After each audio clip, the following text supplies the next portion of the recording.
The dumbest thing you can do as a man is think that any interaction is just that. Any interaction. That does not exist when you are a man. Every single interaction, every single conversation, every single moment you share with a fellow man is not just any interaction. It is a wrestling match. It is a battle. It is a UFC. It is a UFC boxing match, and by the end, you ought to be on top of him. By the end of every interaction, you ought to be on top of him. And today, I'm going to teach you how you can do that. How you can win every single conversation with a fellow man. It's a 10-step process. I have it written down here. I'm going to walk you through each and every step. We're going to be thorough. We're taking this seriously, okay? And so I'm going to be thorough. And I apologize for my thoroughness, but this is going to help millions of men across the world. 10-step process every time you interact with a man. Step 1 is the introduction. It's simple. It's obvious, right? Every conversation begins with an introduction, especially if you don't know that person. But there are some key things you need to be doing in this introduction.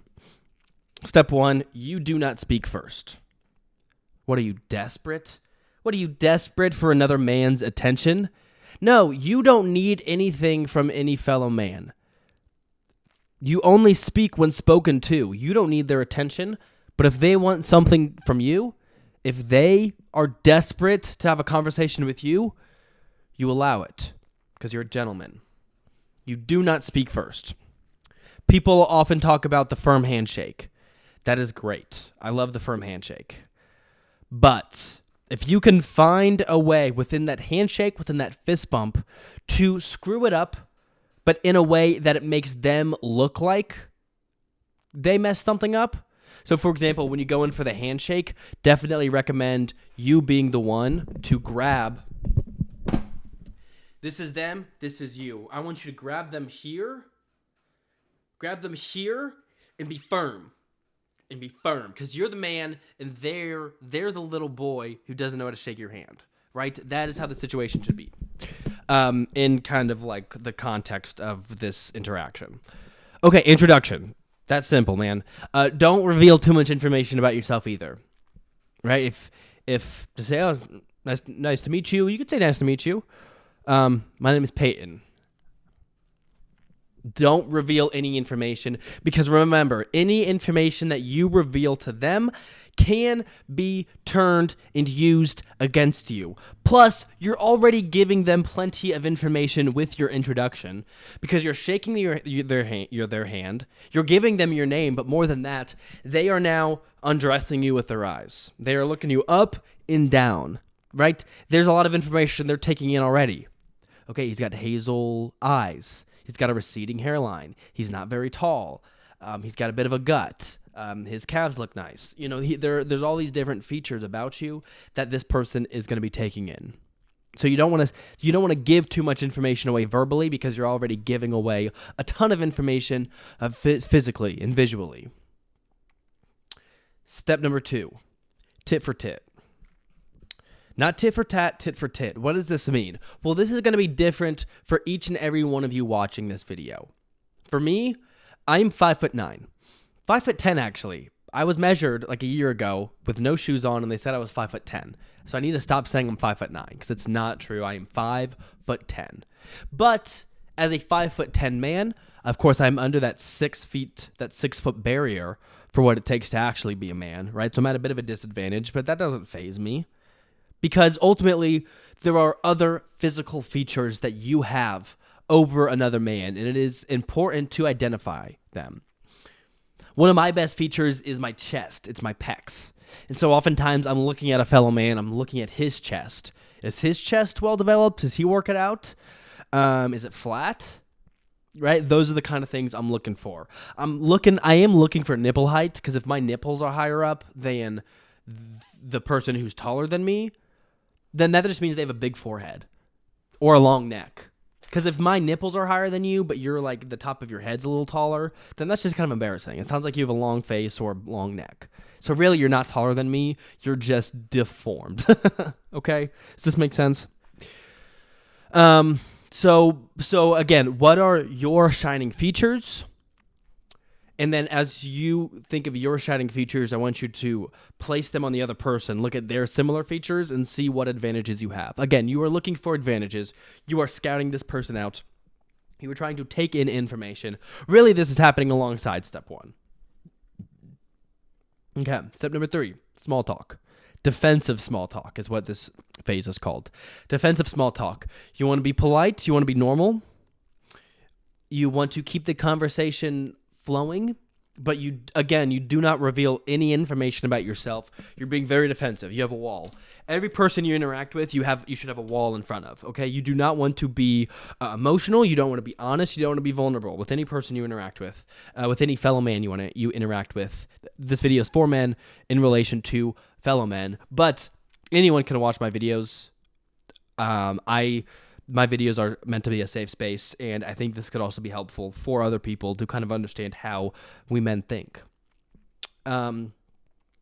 Defensive small talk. You can talk about the weather. You can talk about sports. Don't tell them what your favorite sports team is, because the second you tell them, oh, I'm a Cleveland Browns fan, well, now you're going to get pissed on because they have so much ammo against you. Again, it's all about, the win. In order the win in the man competition, it's not very direct. I'm going to explain kind of what the win looks like at the end of this. You can talk about things, but again, you are trying to take in information. Oftentimes, they're going to reveal stuff about themselves. You ask them questions. You don't answer their questions. You ask them about their job. They ask you about your job. You don't. You give away as little information as possible. Again, I can almost guarantee you that the fellow man is not thinking of all of these things. And so he's going to be he will willingly give up so much information about himself. About how his girlfriend cheated on him, about how his dad has Crohn's disease, right? All of these things can be used as ammo. So again, observe. You're taking in information. Now you're playing defensive small talk. You're keeping the conversation going. You're keeping them talking. You want them to be the one rambling, you to be the one listening. You're taking in the information. You're going to use this information later, so take it all in, baby. Take in everything he has to give you. Step number 4, tickle him. This is, again, I am talking not in a physical sense. I don't want you to literally get your fingers into his pits and start wiggling him around, making him giggle. No, but you want to make him laugh. You want to make him chuckle. You want to make him smile, because that's going to break down his walls. Right? Again, you should always have a big wall. Anytime you interact with anybody, big wall. Big wall. Don't let your guard down. Don't be the real you. None of that junk. Right? But as you make them laugh, they're going to feel more comfortable. They are naturally going to start to loosen up. All right? So now you have this man who doesn't really understand what's going on, and now he's loose. Okay, no, that's not okay to say. That's not okay to say. But you understand what I'm saying. Next, light jab. The light jab is huge. This is where things can either go right or go wrong. The whole conversation can be derailed if you screw up this light jab. The light jab has got to be innocuous. He needs to hear your light jab and think that you didn't mean it. He needs to assume that you didn't mean it. That's why it's important to be polite up to this point. That's why it's important to make them laugh. You need to, you do a light jab. I think for me, one of my go-to kind of left jabs is ask them a slightly demeaning question. Oftentimes, this question can be based in a false assumption. For example, so does your girlfriend pay for most of the bills? Like, does your girlfriend provide for you? Yeah, something like that, where it's like, does your girlfriend, that's a little too, I don't like that example for you. It's a little too bold, but be a little softer, be a little more weird. Does your girlfriend pay for your car? Does your girlfriend cover your car's monthly payment? What year is that car? It's not very tall. No, again, see, this is the problem. This is stressful. This is stressful, guys. It's stressful for me, and I'm an expert. Right? Little jabs. What are slightly demeaning questions? Are you able to find a lot of shoes even though you're only a size 7? I'm not a size 7. Sorry, I thought I saw a 7 on your shoe. Something little like that. I really liked that idea. you know? Oh, does the Planet Fitness you go to not have weights? Do they just have treadmills? I go to Equinox. Oh, sorry. Never mind then. Little things, something small, a slight jab, something that isn't going to like make them that upset, something that isn't going to make them put their wall back up, but something that's going to just like hurt a little bit. Like, why does he, not even hurt so much as confuse them. It's going to stun them. Why does he think I have size 7 shoes? It's going to be in the back of their mind. Now they're distracted. Now they're thinking about the light jab. You got to combo it. Light jab is step 5. Step 6 is the quick brag. You got to combo these two. You got to combo 5 and 6. After you hit them with a light jab, think of this as another light jab with the other punch. It's kind of like a 1-2 combo here, but it's a quick brag. It can be related to the light jab. Is it hard to find, pairs of shoes in size 7? I'm not size 7. Oh, okay, yeah. Because, I'm a size 11, but it's hard enough. I have a massive collection of Jordans back home, and it's hard for me to... I had LeBrons growing up. Those are always the shoes I would get because I'm obsessed with LeBron. So we're going to go back to LeBron in this example. Oh, it's like hard for me. I have every single LeBron shoe in the world. I have all the different makes and models. But it's hard for me to find it's in my size because it's so popular, So I just didn't know if size 7 shoes I just didn't know if it was harder to find King James's shoes in stores when you're a size 7 because it's not as common of a shoe size for grown men, or if it's easier because not as many men wear that size. Because for me, I have every single King James shoe that has ever come out, but I'm always really having to work hard to get each new pair because I'm a size 11, and that's so common. This man's going to be stumbling once you hit him with something like that, right? Next step. After you do poor physical appearance. So now we're getting specific. This is going to be another light jab. Really, steps 5 through 7 could be light jab, quick brag, light jab. But I want us to get specific here because ultimately, as a man, there are several kind of things that you have over somebody. But ultimately, men care about their appearance. They act like they don't, but they do. You could brag about your money. You could brag about your wealth. You could brag about your girlfriend even, but the other man, he may not even want your life. He may enjoy his life. He doesn't care that you have an extra car that he doesn't have. Like, he's content in his life, but he's not content with how he looks. That's why he's mewing. That's why he's looks maxing. That's why he's the guy who does methamphetamine so he can be sexy. That's a real guy. He's men care about their appearance. So you need to poke something out. You need to point something out about their physical appearance. Ideally, this is where the tit for tit came in handy. Ideally, something that is a strength of yours. What's your chest? Let me know. And all of this has to be subtle. Oh, let me know if you ever want some of my chest workout routines, some of my chest exercises that I do. Let me know if you want me to put you on this hair treatment I heard about. It helps people with receding hairlines.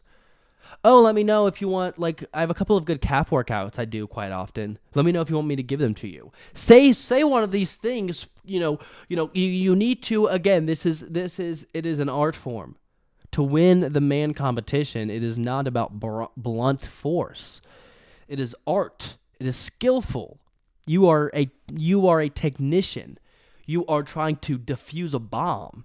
You need to be delicate. You need to be careful. You need to be cautious. You need to be smart. You need to be focused. Again, when you make fun of their poor physical appearance, you cannot overdo it. You got a big forehead, bozo. That's not going to work. They put that wall back up. They think you're mean. You don't want them to think you're mean. You want them to think they're worse than you. So you, again, frame it in a question, frame it in a suggestion, frame it as lightly as possible. But ultimately, the dig is still there. Oh, let me know if you want me to put you onto this, hair treatment. that I heard about from a buddy. It's supposed to be really good. You're framing it almost as a positive. Hey, let me help you out.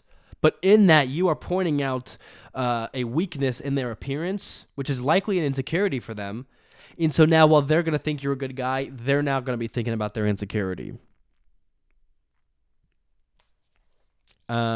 Step 8. Step 8 and 9 kind of work in tandem. It's kind of like another 1-2 combo. Step 8, pull yourself off him. And step number 9, penetrate.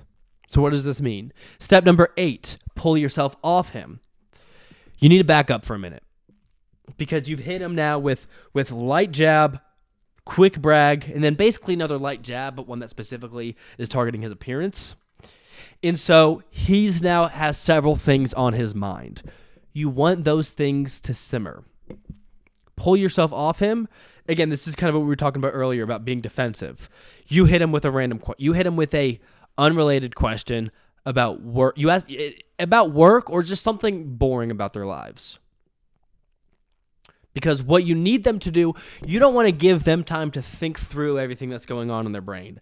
If they are constantly talking, then they are focused on saying words to you, and they're not focused on processing all of the mean things you have said to them. Are you following me?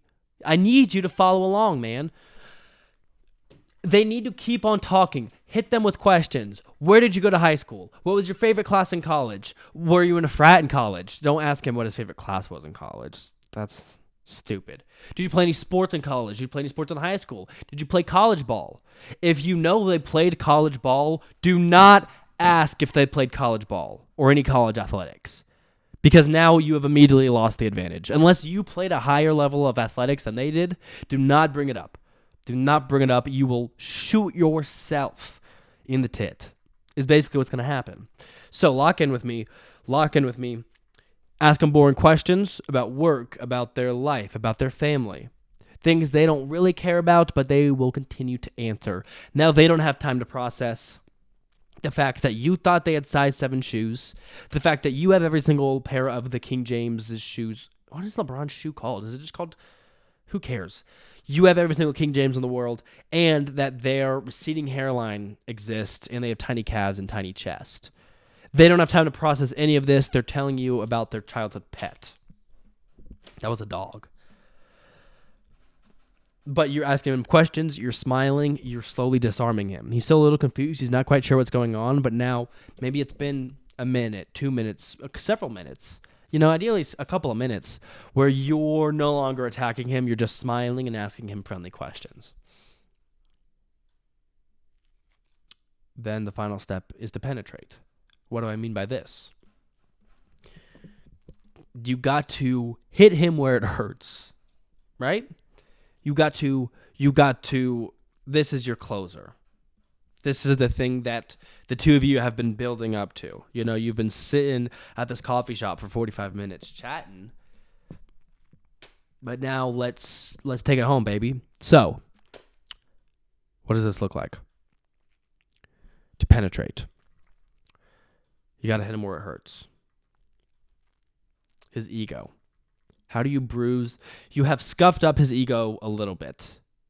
He's a little confused, but he's still talking to you. How do you hit him where it hurts? I wish I could help you. This is the one part that I just can't help you. It's not something you can prepare for. And I've seen so many men just kind of fall apart in this moment. It's high stress. It's high pressure. There is no room for error. And yet there is no room for preparation. I've tried. I've gone through lesson after lesson with student after student, trying to come up with different theories to share, different ways of explaining it. You just have to be ready. Over the course of the conversation, again, you have continued to ask them questions. They're the ones who's been talking. You have now, at this point, you know so much about them, and they know so little about you. you need to know.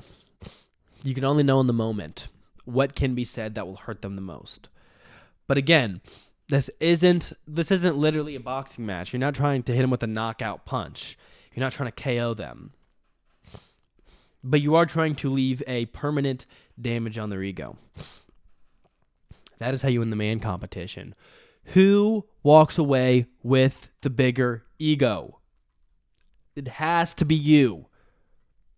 It always has to be you. Who walks away with the biggest ego? It has to be you. You have taken in all this information. You have scuffed them. You have confused them. They are now just blabbing and blabbing about nonsense. You need to know what will hurt them the most. Keep it subtle, though. Sometimes when I've noticed that this person is just talking, like when I notice it's somebody who likes to talk about themselves or who really cares about who they are, if it's someone who's really like, I'm not saying they're selfish, but who's someone who's really thinking about themselves, I'll cut them off and I'll be like, I'm so sorry. I'm really sorry. What was your name again?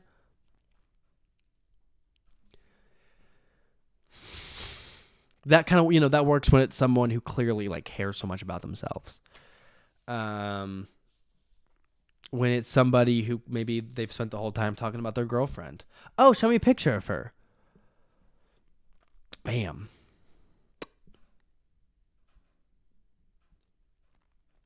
Okay. Bam.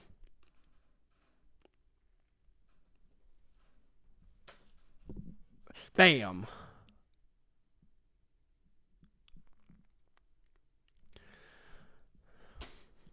Bam.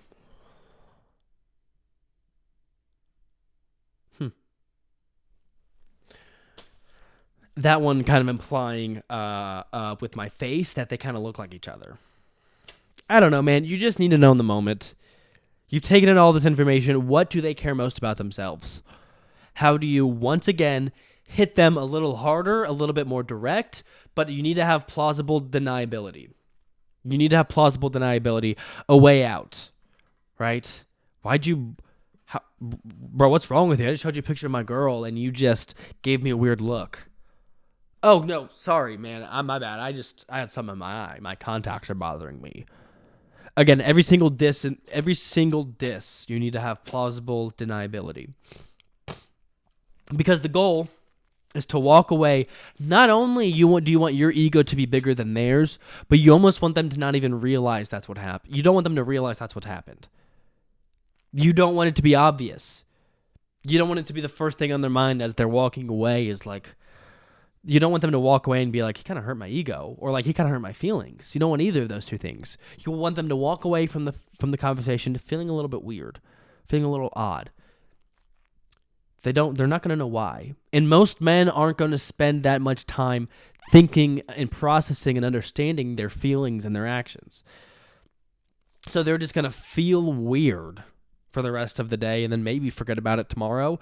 But in all likelihood, they're not going to forget it till the weekend.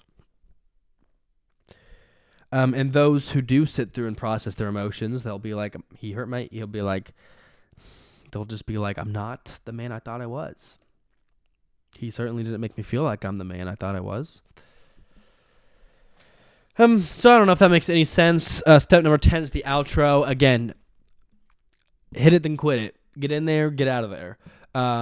Intro, biggest thing is you don't speak first. For the outro, biggest thing in this context, you do speak first. Hey, man, I got to run. Hey, man, I got to go catch a flight. Hey, man, I got to go flirt with women. Whatever are the things that you need to go get done, or even if it doesn't make any sense, even if it's something not important, if you want to get one final jab, it needs to be, if you can think of something that is less important than this conversation. So, like, maybe this is an old buddy, and again, kind of as I was walking you through this, it was kind of like for the first time you interact with somebody, but you can kind of use this playbook whenever. You just need to adapt. If you were getting coffee with a friend, be like, hey, sorry, I gotta run. I need to go pick up some wrapping paper. something that is less important than the thing you're currently doing, if you're able to leave on that note, you'll bust their balls. So, okay, I appreciate you all watching this. Let me know any of the strategies you have to those who just kind of don't understand the way that we are. You can leave some questions down in the comment section below. I will say, if you want to win, what is this video going to be called? If you want to win, how to win the man competition. If you want to win the woman competition as a man, I will talk more about that in the next video. But in summary, treat them like a person, and don't be weird and don't be gross, and keep it in your pants, especially when you're like Snapchatting. And be respectful and be kind and courteous and a gentleman. And women are people and not something to be earned or a trophy to be put on a trophy case. All right. Appreciate y'all watching. Appreciate y'all who understand kind of what's going on over here. Go check me out on Substack. You can support me financially over there if you'd like. I'd like to move one day. You can also go follow me on Instagram so people think I'm cool. Bye.